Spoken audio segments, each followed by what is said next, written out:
an offer to negotiate and a call on NATO to stop its air campaign. Colonel Muammar Gaddafi addressed NATO states saying it was time to talk. They speak of a ceasefire. We, the Libyans, are the first to welcome a ceasefire. We're the first to accept a ceasefire. But have the Crusaders, the NATO airstrike, stopped? They haven't stopped. Who can stop them? Libya welcomes the ceasefire and has announced this numerous times, and is ready even now. But a ceasefire cannot be from one side. NATO's response was quick and clear. We need to see not words but actions. The regime has announced ceasefire several times before and continued attacking cities and civilians.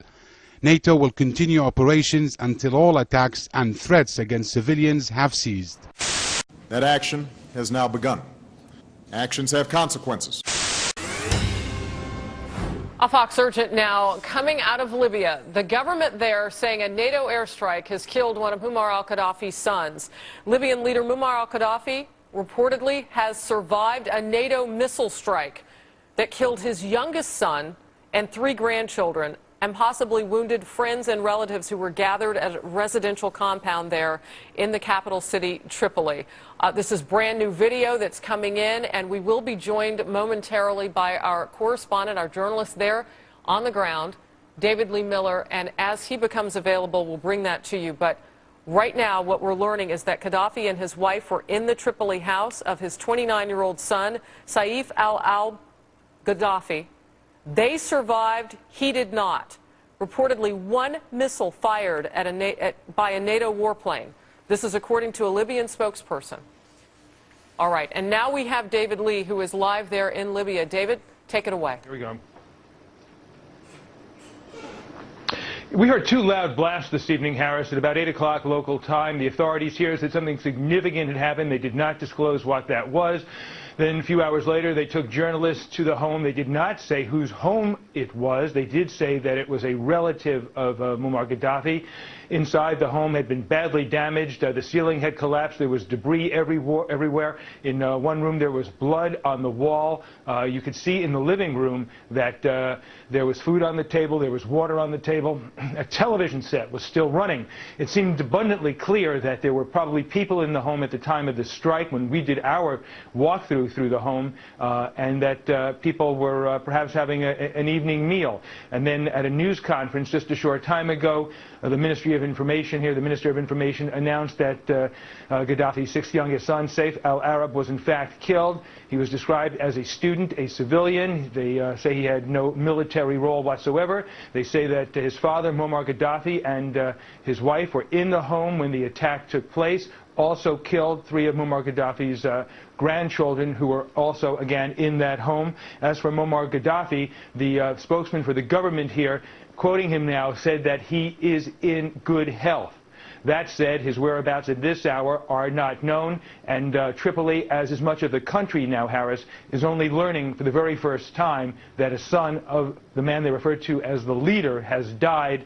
Earlier I referenced the fact there was machine gun fire, people here very angry, firing indiscriminately, and just a few minutes ago outside one of the hotels where Western journalists are staying, someone sprayed a number of rounds of machine gun fire that, at least for some of the reporters here, was a little too close for comfort. Tempers here starting to flare. Harris? Well, David Lee, you hit on the very subject that I was going to ask about, and that is whether or not anybody has actually seen Muammar al-Qaddafi.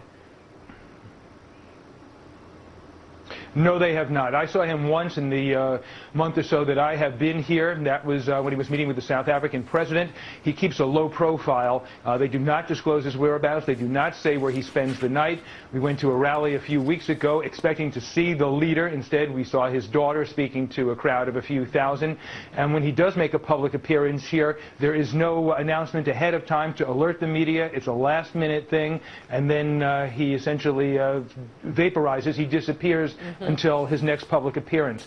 One of the things worth mentioning here also, Harris, last night Muammar Gaddafi was on television here. We're getting word that it was a live broadcast. We can't state that for fact. The Libyans are saying it was live. But while he was speaking on Libyan television, that's when NATO did strike a number of facilities here, including the Attorney General's office and the headquarters for the People's Congress. The Libyans believe The Libyans believe those sites were targeted because excuse me, there was an expectation or belief that Gaddafi was at that location delivering that speech. They said that was not where he was speaking from. He was speaking from a secretive location, but people here in Libya, especially those connected to the government, believe that he is being targeted for assassination by NATO and his whereabouts becoming increasingly secretive. Harris? Yeah, very interesting. He was in that home tonight of his son. He and his wife survived that. Our president, President Obama, has said it is not the Americans' mission, our military's mission, to take out another country's leader, but clearly NATO coming very close to Muammar al-Qaddafi tonight. David Lee Miller, as the news warrants, we will bring you back. Thank you very much for your reporting there, and thank you to the other journalists from Fox News Channel who are with you. We'll check back with you. And back here in the United States,